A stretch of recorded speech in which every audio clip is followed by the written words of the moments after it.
Okay, welcome back, everybody. I'm going to share the source sheets real quick on the chat. I'll do it again in a couple of minutes. That's the link for my drive. And before we begin, Rabbi Jay asked me to note about special dedication for this week's share. One of my students' grandparents, I think. Let me make sure I have it right. Okay, today's class is dedicated by Bobby Winter in honor of Rabbi Ed Winter's 80th birthday. We continue to grow in learning and service to others. Okay, I see there's a Winter in our list of participants. I'm assuming they're related. I hope. Okay. Yes, I'm the grandfather. I'm the Saba. Oh, you're the Saba. Ah, I'm the okay. Saba. Wait, it's your birthday? It's your birthday? It's my birthday, yes. Okay, happy birthday. 80, that's pretty serious. Okay. Pretty good. Yes. Serious. So, we'll use that to begin this year because Yirmiyahu's Nevuot covered 40 years pretty much. Oh, okay. 40 is a big number in Chumash. Not always, we have 40 days at Har Sinai. That's right. For bad, we have 40 days of the flood, 40 days, 40 years. But 40 is an important number.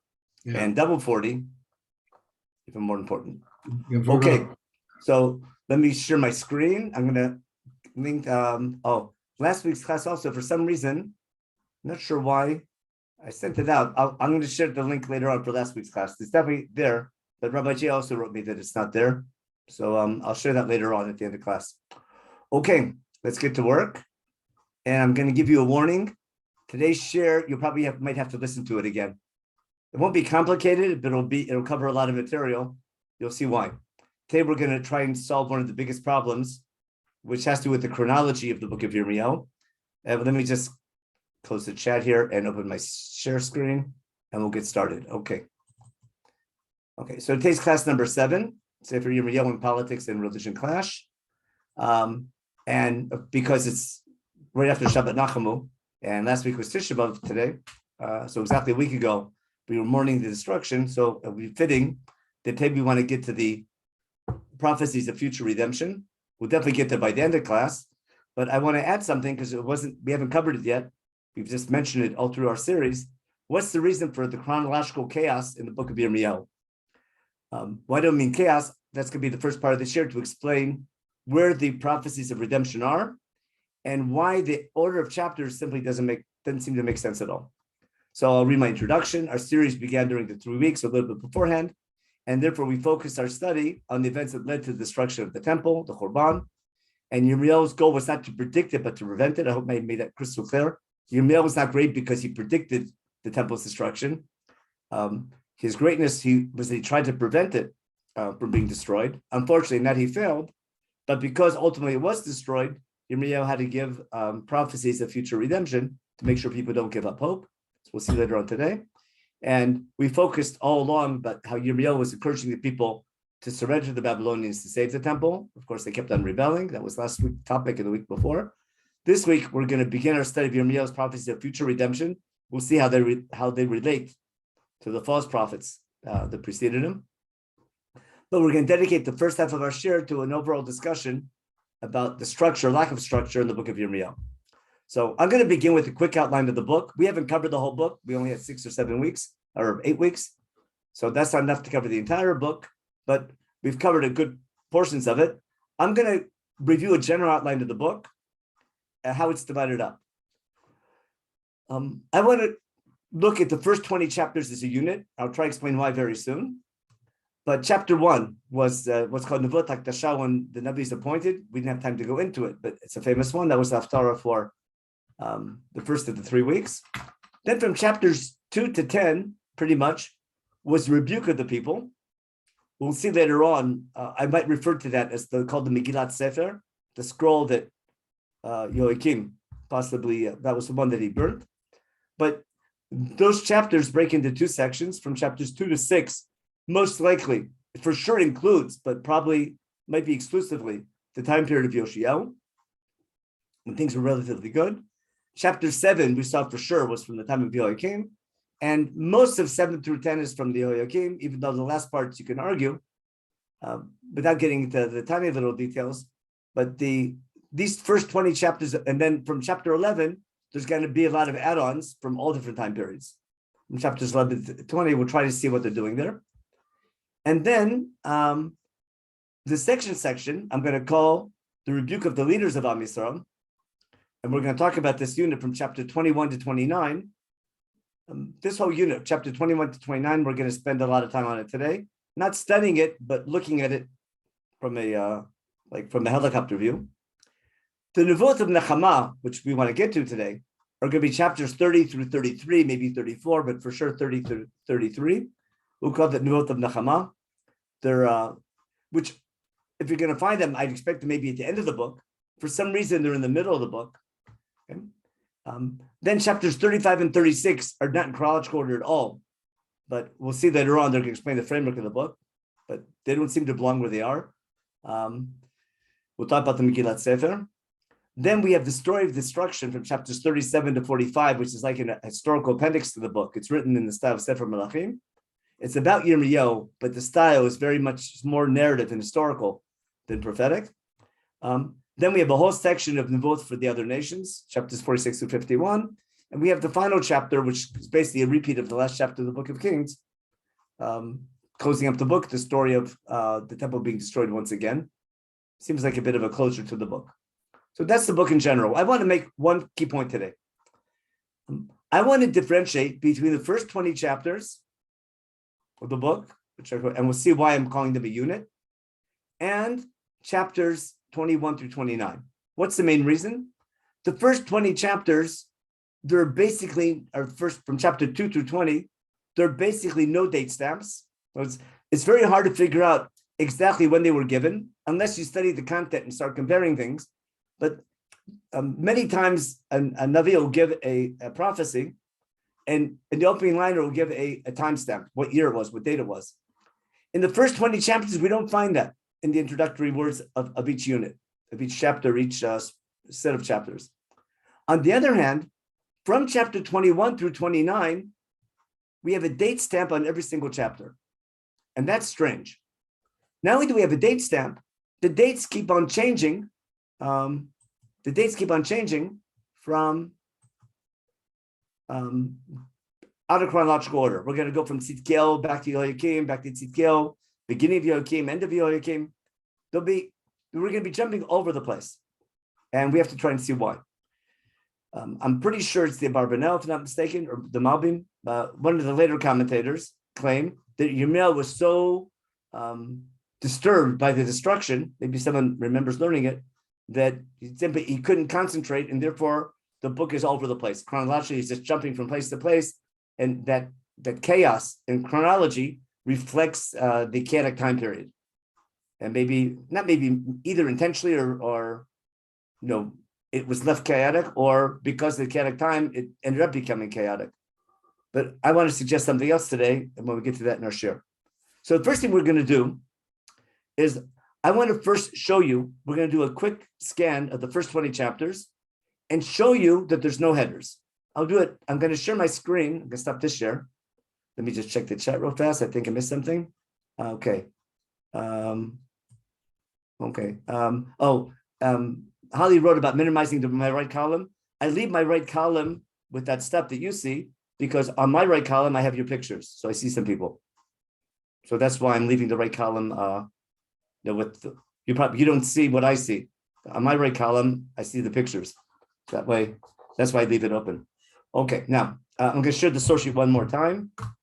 Because people always come in a little bit late.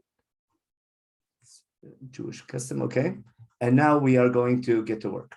What I want to do first, I'm going to scan from the beginning of the book through chapter 20 and show you how we are basically missing dates, in the whole unit, other than the first chapter. So let's share my screen again. Can someone remind me? I opened up. I'm sorry. I posted the list. Okay, sorry about that, Holly. Okay, let me assist I messed up there. Okay, let me write to. How do I switch this now? Chat to. I know what I have to do. I have to go to chat, and I have to go to everyone now. How do I get to everyone? Here we go, everyone. Okay, now we go. Here's the link again to everyone. Sorry about that.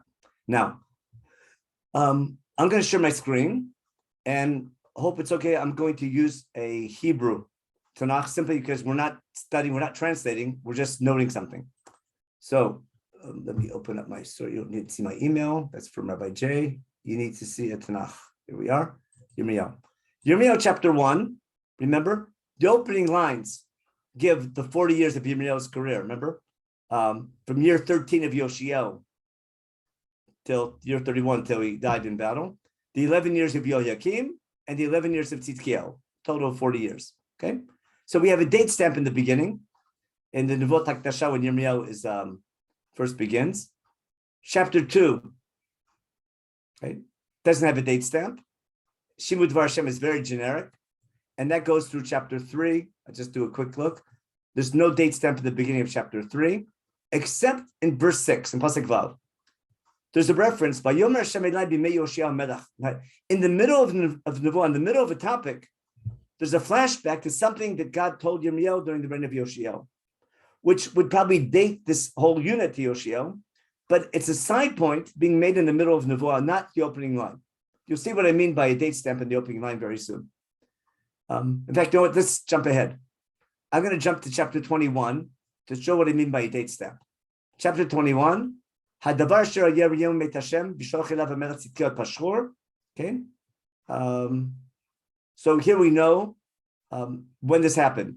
When the king Tzidkiel sent Pashur to Yirmiyahu, this happened. Exactly what year we don't know, but we know at least it's during the reign of Tzidkiel. That's chapter 21.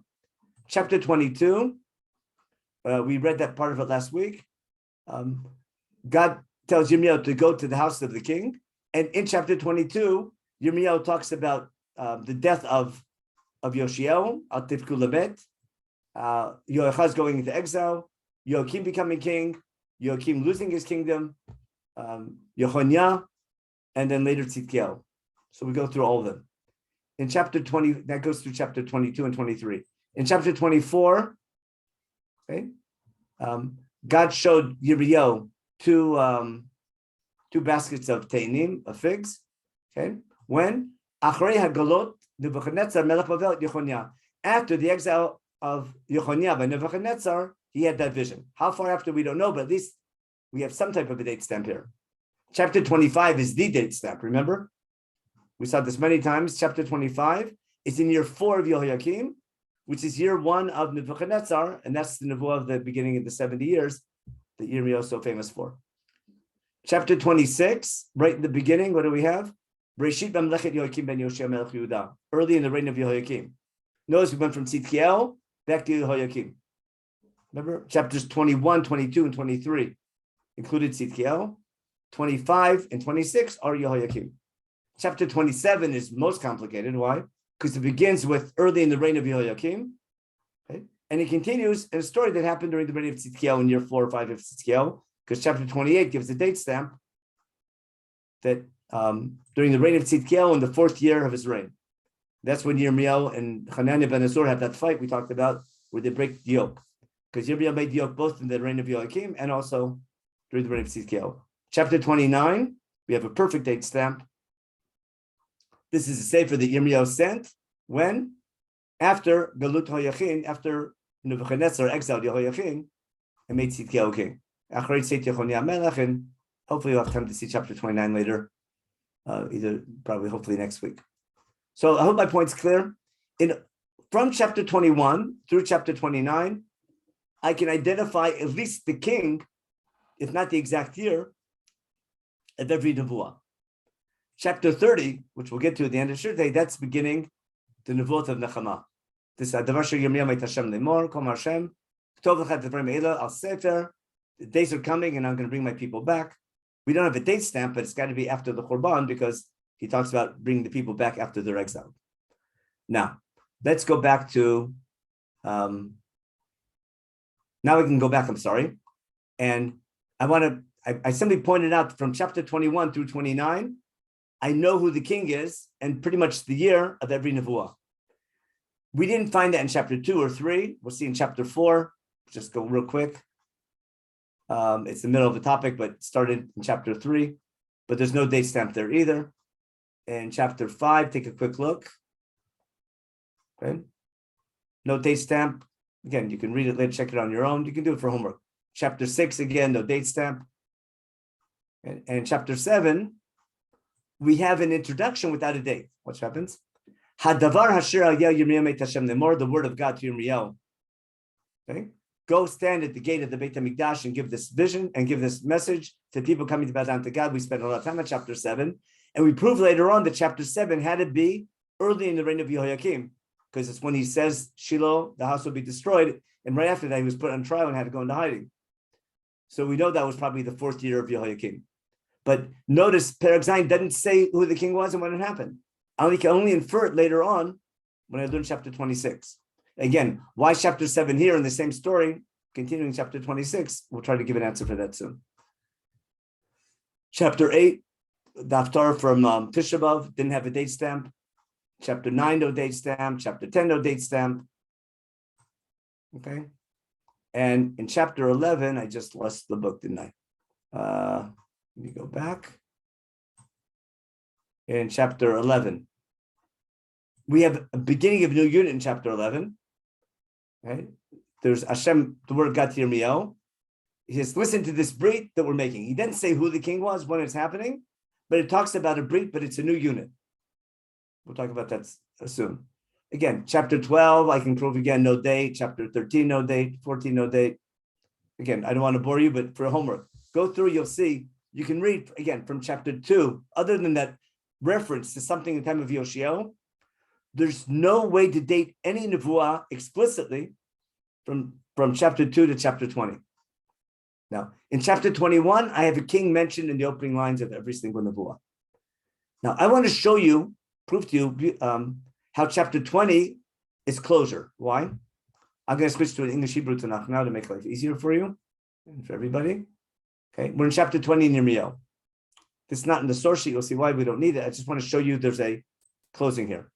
Yirmiyahu is not a happy character. He's not a happy Navi, is he? Not a happy camper.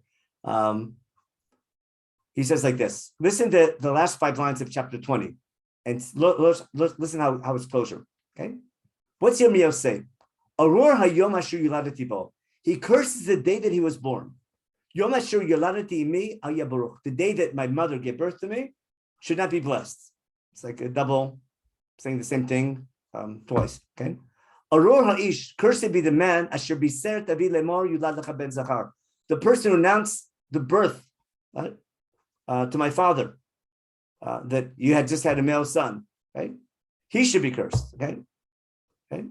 And what do you call it? And he should be like a person who heard like the cry of a truah, of a shofar in the afternoon, like war's breaking out. Okay.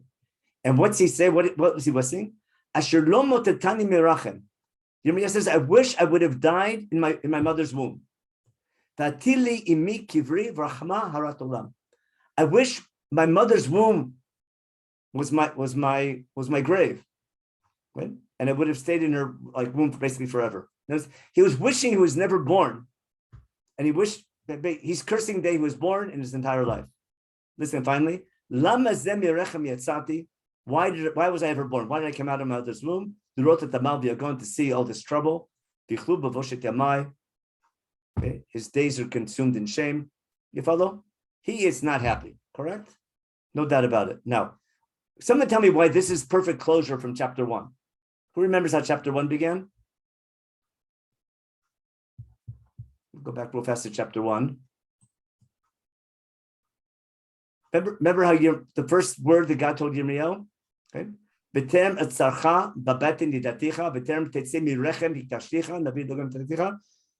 the time you were in your mother's womb, I set you aside to become a Navi. God was telling Yirmiyahu, from the moment you were conceived in your mother's womb, I had my eyes on you to be a Navi. And Yirmiyahu is saying at the end of this unit, I wish my mother's womb was my grave. It's like so sad, and you understand why. Because Yirmiyahu hated his job. He had to say it.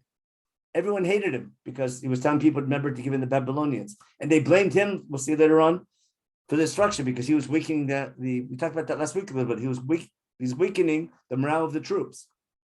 And therefore, these final lines of chapter 20, where Yirmiyahu curses the day he was born and wishes he never came out of his mother's womb, is sad and tragic closure, but it's definitely closure from a literary point of view of the opening chapter.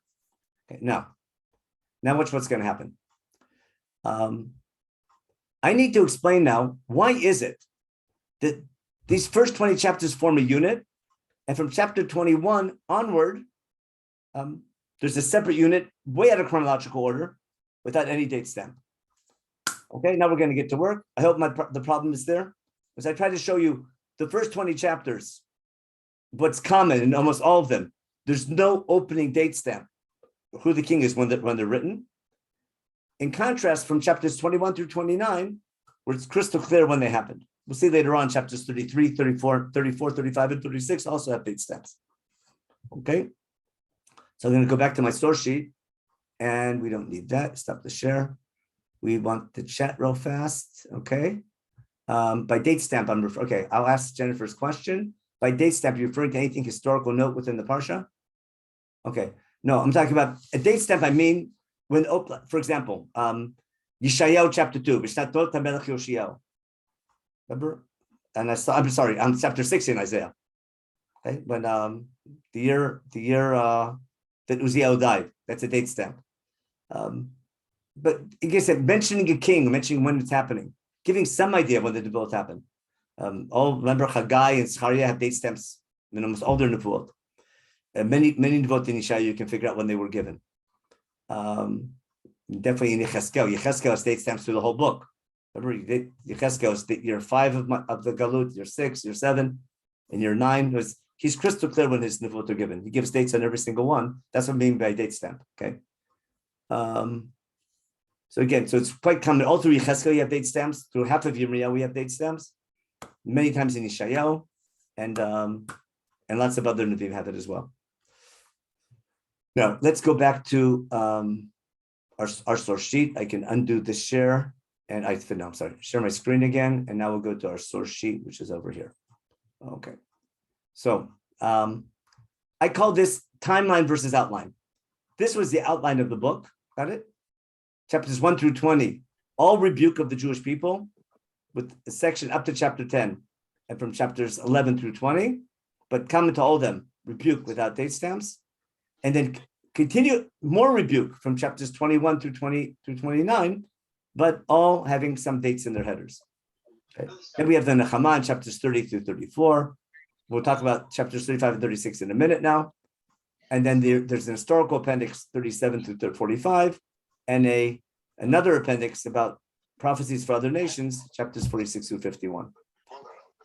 If I see the story of the destruction from chapter 37 as an appendix, historical appendix, and chapters 46 to 51 is another appendix because it's about other nations, the book basically ends in chapter 36. So let's go back and look at chapter 36 again and see what's happening.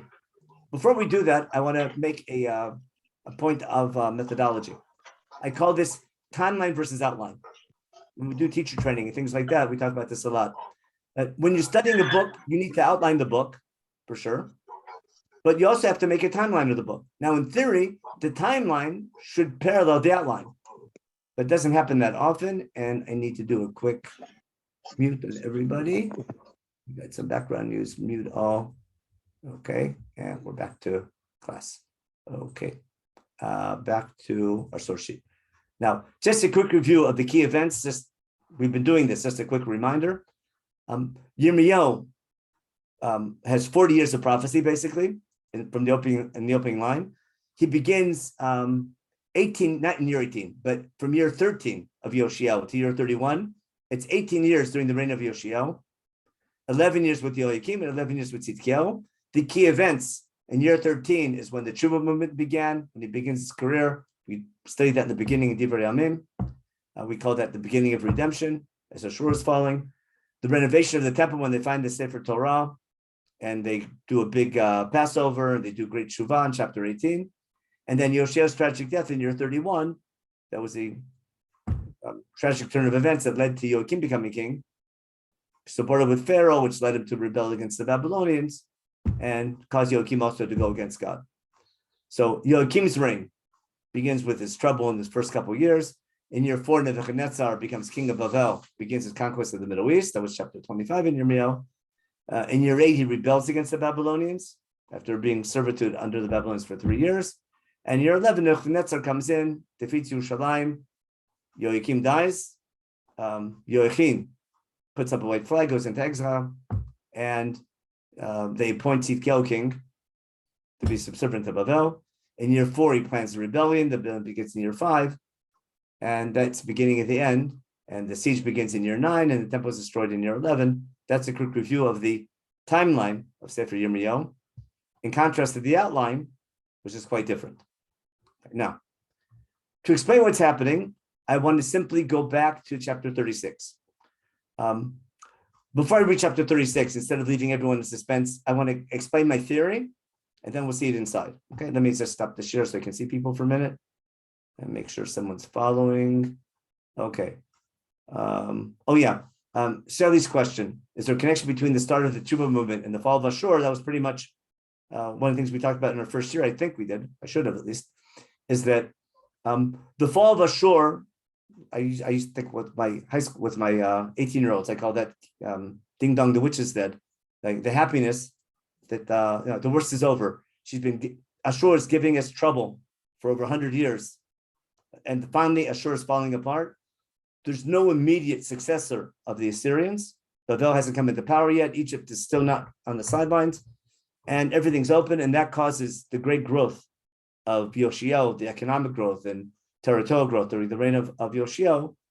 And they don't need Assyrian gods because Assyria is down, and now they can have their own god.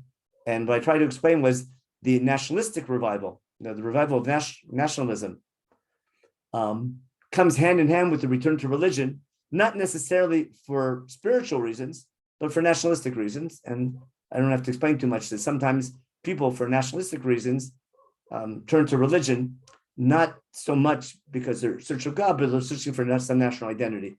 And national, the fact, I'll give one example, the fact that many secular right-wing politicians find Har HaBayit, Temple Mount, being an important issue, right? That's not because they're tremendously religious and want to get close to God. Many people want to go into the Temple Mount for religious reasons, which is fine. You can argue whether it's the right thing or wrong thing to do. That's an argument among rabbis. But the fact that many political right-wing leaders find it important that Jews, are allowed to go onto the Temple Mount, I think it's for nationalistic reasons and not for religious reasons. Now, so that was answering Shelley's question about the Tshuva movement, which Yirmiyahu claims was relatively phony, wasn't sincere enough.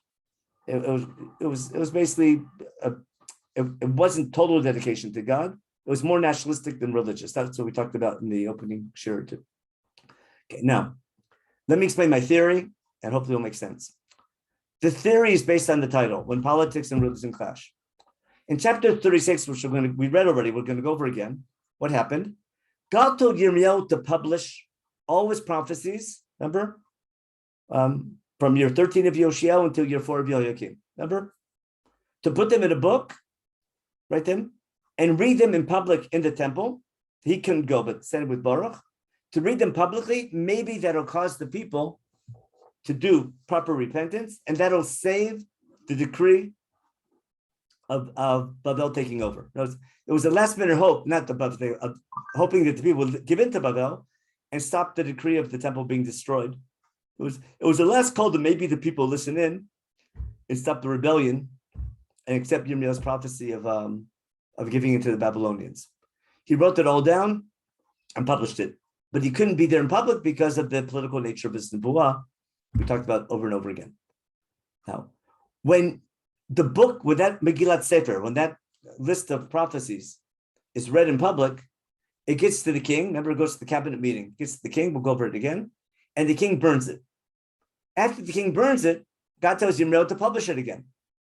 So first, I see that Yirmiyahu was told to publish a book. Now, what I want to claim is as follows. Again, we'll read the story inside.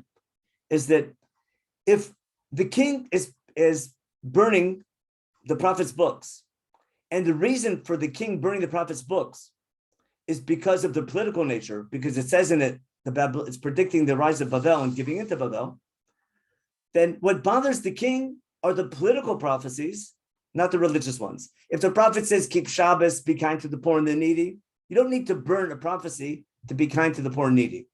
No one's that's nothing.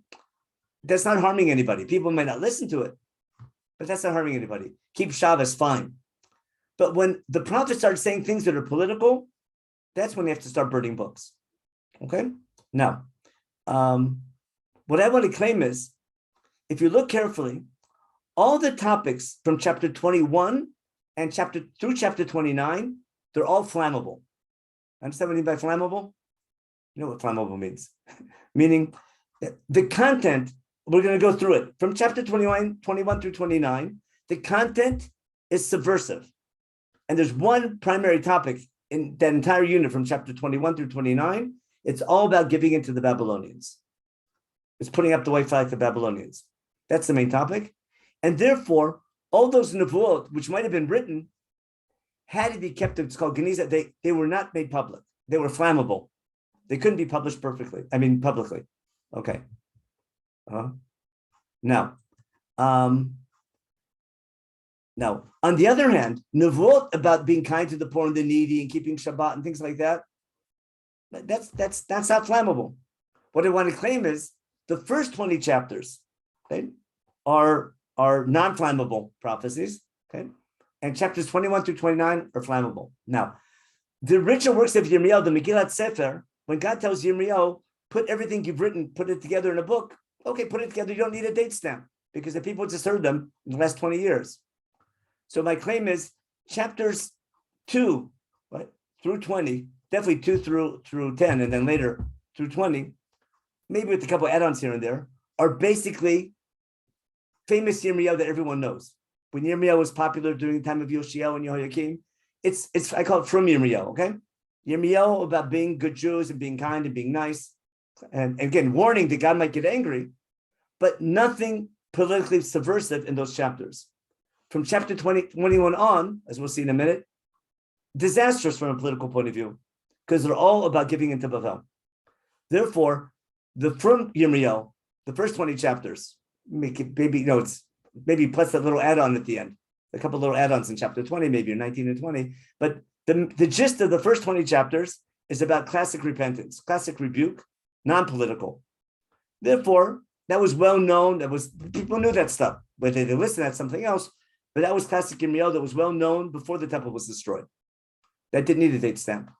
Everything political couldn't be written down publicly. If other it was flammable. It was kept in Geniza. What's Geniza? It was kept in what's that? Clandestine. Yeah. Now, later, when the book of Yirmiyahu was going to be published after the Churban, either by Anshe Knesset Gdola beginning of the Second Temple period, or by Yirmiyahu and Baruch maybe later on, we don't know who published the final book. Who's the final redactor of the book? The material is Yirmiyahu's, but we know Baruch writes it down for him. But knows who put the book together, who organized it chapter by chapter. That's done later on, for sure, after the Churban.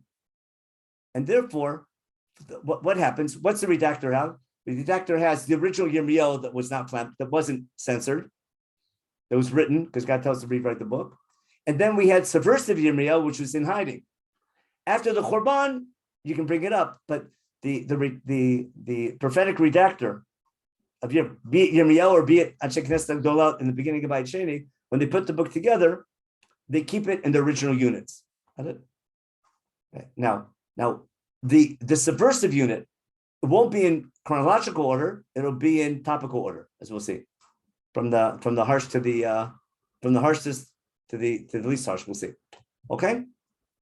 So let's take a look now, and I'm going to return now to chapter 20, to chapter, what was it? Chapter 36, to see how the book came about, just to review what we did a couple of weeks ago. We're back now in chapter 36. It's the 4th year of Yehoiakim, remember? That's the same year that earlier was the first year of the king of the Babylonians and the 7 years that Yirmiyahu was talking about. Yirmiyahu has to be in hiding, and therefore later that year, God tells Yirmiyahu the following: "Kach lecha Megillat Sefer, take a Megillah, and write on it, write on it everything you've told Israel, right? And all the nations from the time I spoke to you, from the time of Yoshiyahu till today, till the 4th year." Meaning, there's going to be one book that has everything in it from the beginning, from the time of Yoshiyahu until Until when? Until the 4th year of Yehoiakim. Okay. Why? Ulai yishmu beit Yehuda kol ra asher ani choshev lasot. Maybe they'll do proper tshuva and he forgive them, and the temple won't need to be destroyed. Okay. Yirmiyahu calls on Baruch. Baruch writes it down. Remember, on the Megillat Sefer, and he commands Yirmiyahu, Baruch, saying, "I can't go because I'm wanted for arrest. Therefore, you go to the Beit HaMikdash. You read it in the ears of the people. Remember, we did this story. Maybe it'll have an effect on them." And Baruch does what Yirmiyahu told him. And then the next year, already a couple months later, there's a fast, right? It's year 5 already. In the 9th month, probably a fast for the rain. There was a fast day, and he reads it in public. Remember, he gets to the king, and then we'll skip now to Pasuk Chav Gimel. Remember, when Yehudi was reading it in front of the king, when the king would hear it, he ripped it up with he cut it with a shaving knife, or not shaving knife, a cutting knife, and threw it into the fire, okay, until the Megillah was finished. They weren't afraid of the message. They didn't rip their clothes. Okay, some of the ministers, tried to make the king not to burn it, but they didn't listen. And the king told Rachmiel to take Yirmiyahu and Baruch and catch him, but God hid them. Now, when this was over, this was the main point. After Yirmiyahu goes back into hiding with Baruch now Baruch's in danger as well. God tells Yirmiyahu, after the king burnt the first Megillah he wrote, okay, he says, Shuv kachla Megillah acheret, right? Take another Megillah and write on it the same things again that you wrote in the first Megillah, which Yoakim burnt, right? And about Yoakim, what's it saying? Atas saraftet Megillah zot. You burnt this Megillah, saying, why did you write on it? Remember, this was the key for our whole title of Politics and Religion Clashing. It's this political nevuah of giving it to the Babylonians that made Yoakim so angry and burnt his books. Therefore, if Yirmiyahu is going to republish, right? If he publishes the political things together with the regular messages, it'll get burnt. And therefore, what I want to claim, here's Yirmiyahu kach Megillah acher, he took another Megillah, Vayinad Baruch ben Neriah Sefer, okay? And he wrote upon it all the words of the book that Yirmiyahu wrote and burnt. And he added on more things as years went on. Now, what I want to claim is, when Yirmiyahu writes the new book, he has to differentiate between things that the king will burn, things that won't burn, because there's nothing wrong with the people who need to rebuke. Yirmiyahu is not only political Navi, his main job is a regular Navi, giving the people direction and trying to guide their behavior, their national behavior, their social behavior, their religious behavior. He has tons of beautiful insights about tshuva and about society, plus his political things. What I want to claim is the first 20 chapters are going to be basically politically clean, and chapters 21 through 30 to 29 will be all the politically charged parts, as we'll bring for examples in a minute. Now, that's the end of chapter 36. Now, I call that a sipur misgeret, a story that explains the framework of the book. Why? Because chapter 37 already is an appendix. It's a history book. Take a quick look at it. I'll stop this share and open up a Tanakh. Let's take a quick look, share screen and open up my Tanakh. We just read the end of chapter 36. Chapter 37 is in Sefer Menachem style. Tzidkiel became king. Okay, they didn't listen to the words of Yirmiyahu. Tzidkiel sent Yehoiacha. What do you call it? Remember, it's basically the story of the Churban. We read about it last week and the week before, and everything, because it all relates to Tisha B'Av. But from chapter 37 through 44, if I'm not mistaken, is all narrative. It's not prophecies like the early part of the book. It's a story of the Churban. Chapter 46 starts Yirmiyahu's nevuot to the nations, to Mitzrayim. You can go through them. And chapter 52 is simply the last chapter of Menachem again. So my point is, chapter 36 ends the book, but chapter 36 is from year 4 of Yehoiakim. Why is it at the end of the main book? Because it's a sipur misgeret. It's a story that explains the framework of the book, how it came about. And that's why it's out of chronological order. And it's also, for sure, it's flammable, because it's a story of burning Yirmiyahu's books. And the reason for burning Yirmiyahu's books, because of the political nature. Now, If I have time, I would show you how chapter 35 leads into chapter 36. That's not important for now. But it's the same. Also, it's from the time of Yehoiakim. Now, what I want to do now is I want to take a look now in chapter 21, and show how politically charged chapter 21 is, okay? I want to show you now. Now we have who the king is, and listen how subversive chapter 21 is. We never read it, I think, in detail, but take a quick look. Again, we're in chapter 21. Okay? The king, Tzidkiyahu, sends a messenger to Yirmiyahu, since Pashur, asking as follows: Drashna ba'adenu al Hashem, right? Turn to God, pray to us to God. Why? Because Nebuchadnezzar is knocking on our door. Nebuchadnezzar, Melech Babel, is fighting us. Maybe God will do some miracles and save us. The king is begging Yirmiyahu, pray to our God, pray for us to get rid of Nebuchadnezzar. Okay? What's Yirmiyahu tell Tzidkiyahu? Listen carefully. Kol Mar Hashem El Yisrael. Hineni misiv et klei machama asher biyadchem asher atem nechamim bam et Melech Babel v'takazim atzarim alechem michutz l'chama v'aseftetem el tocher azot. I'm going to bring you. You're praying that the Babylonians go away with their military tools. Says, I'm bringing them into the city. Listen what he says. V'nechamti ani itchem. God's saying, I'm your enemy. I'm going to fight with the Babylonians against you. Biyad netuyah b'zruach chazakah. Listen to all the imagery of Yitzhak Mitzrayim. See that? Remember here? What they play? Ulei Hashem otanu kol niflot. Maybe you'll do some miracles again and save us. And God's using, he says, I'm going to take my yad netuyah and zruach chazakah that we had in Yitzhak Mitzrayim, we had in the Exodus, and I'm going to use that against you. You're all going to die. God's saying, I'm on the enemy's team. I told you to give in to Babel. You didn't listen to me. I'm on their team. Right? And Nebuchadnezzar and everyone living in the city, they're going to die either from a plague or from sword or from famine. Basically, and no one's going to have mercy on you. Okay? Okay? Listen, Pasachet. Ve'ala'am tomar kol mar Hashem. Tell the people you have a choice of life or death. Sounds like the end of Parshat Vayelech. Or the end of Parshat Nitzavim. Stay in the city, you're going to die. If you surrender to the Kazdim and basically go to the other team, okay, you can stay by Tanaf Shor Shalom. Then you can stay alive. My face is against the city for evil. Okay. Do you understand Yirmiyahu's answer to the king? The king asked him to pray for us, and God, Yirmiyahu tells the king, no way, I'm not praying for you. Adrabah. Okay. That's harsh. You can't publish this, you understand? All the soldiers who hear this, they're gonna that's why they want it. You understand why they almost killed him? We saw about that the last 2 weeks, how they put him in the pit and they wanted him dead. Okay. And then he tells the Beit Yudah, if you want to do something right, Beit Din, Kol Mar Hashem, Dinu B'Boker Mishpat, Etzilu Gazu B'Arashok, and Tetzeish Kamabin, is what you can do.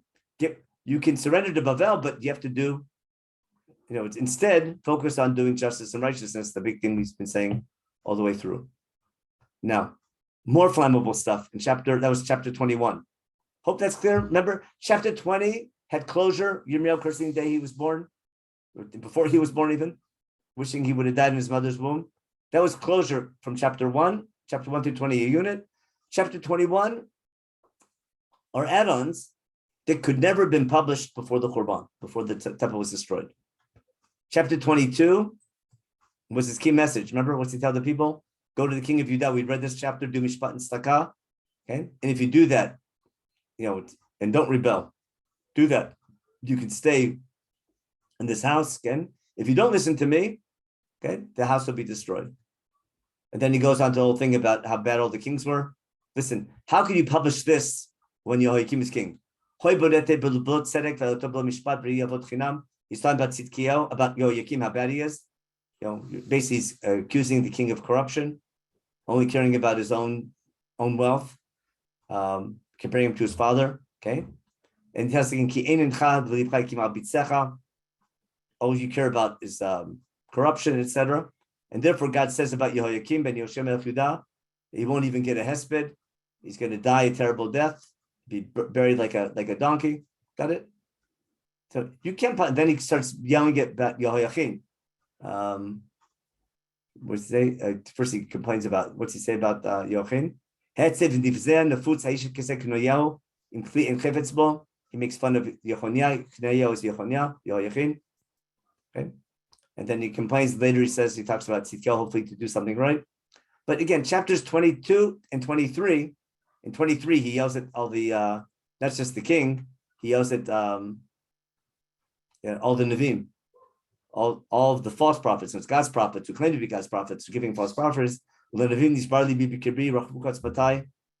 says he calls them Menachem, he calls them adulterers. Okay, were they really committing adultery or not? That's the tip. But in the relationship with God, when you're cheating on God, claiming you represent God and make up things that God never said, that might be the adultery he's talking about. But Gam Navi, Gam Kohen Chanefu, he's making fun and giving terrible rebuke of the religious leadership, the Navim and the Kohanim. He's calling them all ungodly and all corrupt.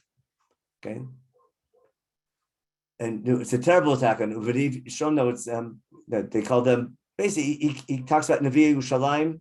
They're full of corruption, and they're doing adultery, they're lying, they're cheating. Okay, they're like he says, "Hayulach kulav kisdom in Omara." Right, that's a harsh attack on the leadership. Again, that can't be published as well. So that was chapter 3. Now, chapter 24. Just one quick example. This is after Yehoiachin goes after the first wave of exile.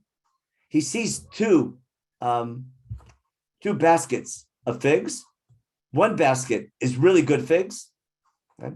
And if you shop in Yerushalayim, like the fruit stores in on Derech Beit Lechem and Rehov Aza, where everything's twice as expensive, but it's really good stuff, or like in stuff in the shuk. Good. But one basket of figs is very good. Okay, but Dud Echad are rotten figs. Eat them, you spit them out. Okay. You can't even eat them; they're so bad. Okay, and what's he say? What's the meaning of his vision? He says, "Kol Mar Hashem, these Teinim Tovot, that's the exile who went into Babylon." He says, the future, the Jewish people are the exiled people who went with Yehoiachin. And God says, "I'm going to take care of the people in Babel, and I'll bring them back here one day. I'll plant them." Okay, and the Teinim are all the bad Teinim. Those are the people living in Yerushalayim, where they're going to be thrown out of their city, and they're going to be wiped out. He's saying the people in Jerusalem are finished. The future of the Jewish people is in Babylonia. We'll see that this had to be given after year 5, after the rebellion began. But again, it's telling the people to give into Babel and not to and the future is with the people in exile. Chapter 25, we saw is the story of giving in, Babel being in charge for 70 years. Got it? Chapter 26 was his trial for that nevuah. Remember? Chapter 27 was putting yourself under the yoke of Babel. Remember the yoke? Both in time of Yehoiachin and Tzidkiyahu. That's the most subversive of all. That's saying surrender to Babel. Chapter 28 was the showdown with Hananiah ben Azur when Hananiah breaks the yoke. But it's all about giving into Babel for the next 7 years. Remember, Hananiah ben Azur says, "Shabbat Yidot Melech Babel," breaking the yoke of Babel, and Yirmiyahu says, "No, it's not happening." So again, that's also subversive. And finally, chapter 29, which we haven't read yet, which is like amazing. Yirmiyahu writes his Sefer to the people in exile, okay? And the false prophet is saying, in a year or two, you're all coming back. What's Yirmiyahu tell the people in exile? Kol Mar Hashem Tzvot Yisrael. L'chal Golam, telling the people in exile, B'nu v'tim v'shevu, right? Build houses in exile, okay? Settle down, plant orchards, eat the fruit, get married, have children, start schools, start communities. Got it? Build a community and pray for the welfare of the community and of the local authorities. Why? Okay. Because what's God saying? Right? Don't be misled by your false prophets, right? And saying that you're coming back, because they're saying things in God's name He never said. They're saying things in my name that God never said. They're lying. I didn't send them, God said. Because what's God saying? Only after 70 years of Babel, you'll come back. But for the next 7 years, you're stuck in exile. and therefore don't rebel and don't come back. Don't get your hopes up.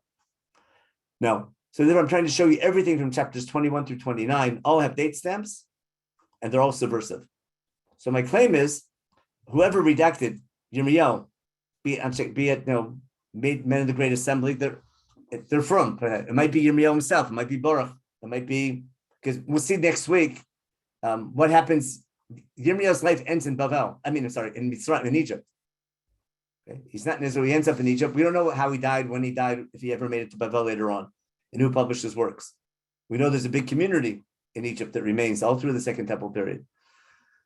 But who put the book together, we don't know. All we do know is that whoever put the book together clearly differentiates between the subversive nevuot, got it, in one big unit, and the non-subversive ones in the first unit. And that might be the reason for now, within the subversive unit, I think the harshest one, which he says God's fighting for the other team, it starts from the harshest one, the most harsh, and there's logical order within it, but it's not chronological. It's topical. Basically, chapters 25 to 29, the main topic is the 70 years of Bavel, and the chapters 21 through 24 is primarily the futures with the community in exile. Okay. Now we have only about 5-10 minutes left. Let's get a little Nechama from Yirmiyahu. Okay, let's go back to our source sheet.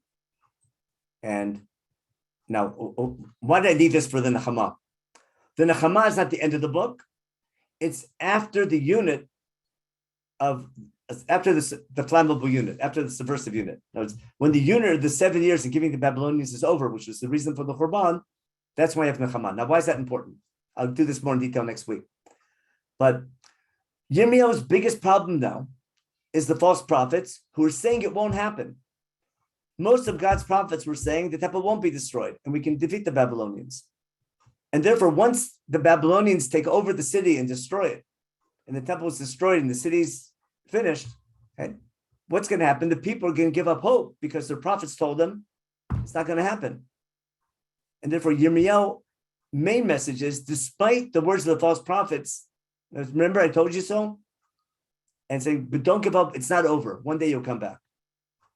Yirmiyahu has to counter now the fallout from his false prophets. And that's why he had to be on record beforehand. That's why it's so important to fight them, because it's their prophecies that are going to cause people to give up hope altogether.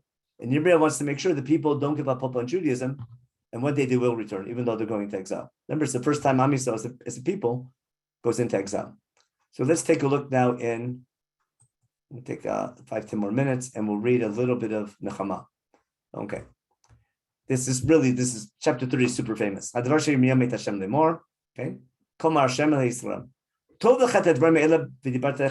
Again, write this in a book.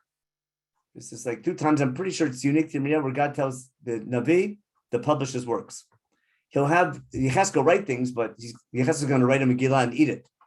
But God telling a Navi to write your things down and publish them, I think is unique now to Yirmiyahu. Okay, why? I'm going to bring my people back. One day they'll come back. They should never have left, but now they're leaving. Don't think exile is game over. As Yecheskel says, it's not like dry bones, but these people will come back and they return to the land and become a nation again. Okay.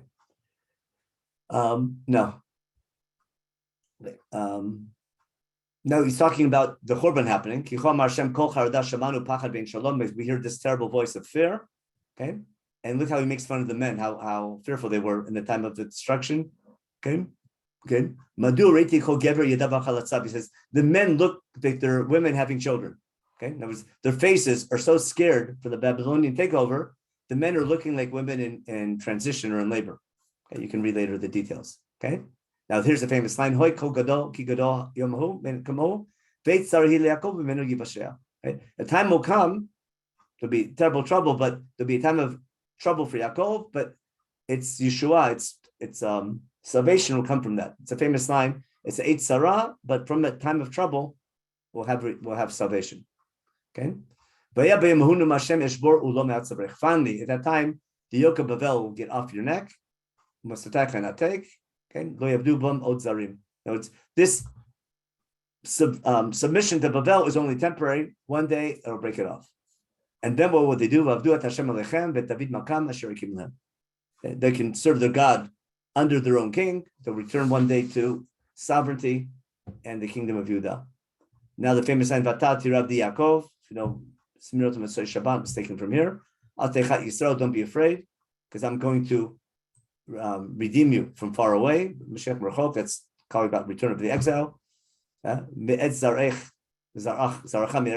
bring you back from the land of your captivity. I'm pretty sure the famous poet Agnon, right, I think has a book title. Okay, things will be quiet. One time things will get better again. I'm with you. I'll be there one time to save you. I'm going to wipe out the nations, right? Who I exiled there. Okay. I won't wipe them. I won't wipe you out. They might be finished, but you will be there forever. I'll judge you and punish you harshly. That's from God's attributes of mercy. And based on this, you can understand surely God will not punish you forever. And that's why it's in the Midot of Rachamim. Now we get to a little poetic, Yirmiyahu. Kol Hashem, this is like Nechama. Why? It's I feel your pain. Anush lishivrech nachala makatech. Listen to the rhyming, the poetry. Without, you can look at English translations later. I just want to point out the poetry in the Hebrew. Anush shivrech nachala makatech in dan dinech. Got that? No one's judging you. Mazor rufat tala inach. You have no one healing you. Kol ma'avayich shechuch. All the people, your allies who were going to rebel with you against Babel, they all forgot you. Otchalo yidroshu. They don't care about you. Ki makato ev hikitich. Okay. Musach zari al rov avonech atzmu chatutayich. Okay, so basically it's your fault.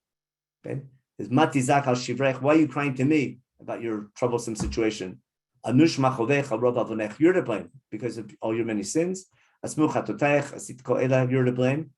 Dochen kol chayich yochelu for those, but ultimately I'll punish those who ate you up. Okay, and this is a famous line. Vayusha seich lim shisa. V'chobaz azayich eten levaz. Now, what song is based on that? Remember Kabbalat Shabbat? All the psukim of Kabbalat Shabbat, they're written by Kabbalists and Sfat, but they're all talking about future redemption. Most of them from Yeshayahu, but also from Yirmiyahu. But they're all from Nevut Nechama. Most of them are from Shiva and Nechamta that we're reading, but we'll see two from Yirmiyahu. Now, Ki ale ruchav, you can have healing, right, from all your wounds. Okay, I'll heal you.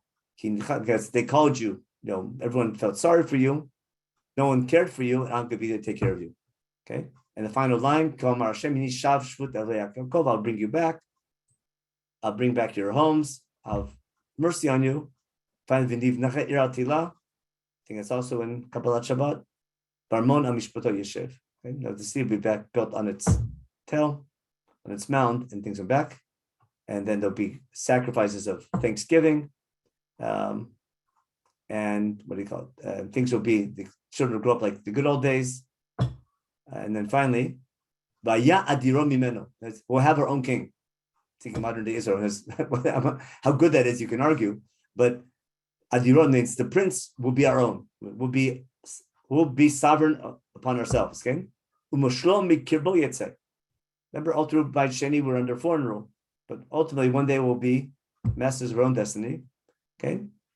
And then finally, everyone knows that's Brit Milah, that's Brit Sinai, that's the covenant that started in Brit Milah, where God says, I'll be your God, you'll be my people. The fourth cup at the Seder from Parsha Ve'era, and all through Parshat Nitzavim. That's the biggest theme of Chumash, that you're my people, I'm your God, I chose you to serve me, and I'll take care of you. I have high expectations, I'll punish you harshly when you're bad, but you're forever my people. Okay? And then finally, my time is up. What's God say? It goes, God's anger against your enemies won't be finished until he keeps his promise. And Bachrit Hayamim, at the end of days, you'll understand it. And finally, Beit Hahinu Hashem, at that time, God says, I'll be their God for all the families of Israel. I'll be their people. And that'll be I just want to show you real quickly where that's coming from in Chumash. let me just show you real quick, and then I'll take the questions. I want to show you this theme of that I'm your God, you're my people. Just I'll share my screen from the Tanakh real fast. We'll open up Breshit real fast, chapter 17. Breshit chapter 17. Remember, this is the Brit Milah. Chapter 7. The Brit that God's going to make with Avraham Avinu. That the oath Brit, the reminder will be circumcision, but the Brit Olam is Liot Lachad Elohim. I'm your God, you're my people, and I'm going to set aside the land of Israel, and there I'll be your God. The land of Israel will be a vehicle through which we can be God's people, and He can be our God. He'll be our boss. Now, just real quickly in Parshat Nitzavim, which is going to be Devarim. I'm sorry, Parshat Ve'era. Remember the fourth cup in chapter 6? Chapter 6, here we go. Therefore, tell Bnei Israel, remember? Tell Bnei Israel, Ani Hashem, Botzeiti, Pitzalti, V'ga'alti, and V'lakachti etchem li la'am, V'aiti etchem l'Elohim. That's what Yirmiyahu is quoting. And then you know I'm the one who took you out of Egypt. I'll bring you to the land. It's not by chance that when Yirmiyahu is talking about future redemption, he's using the same terminology of this first redemption from Egypt. And finally, just icing on the cake.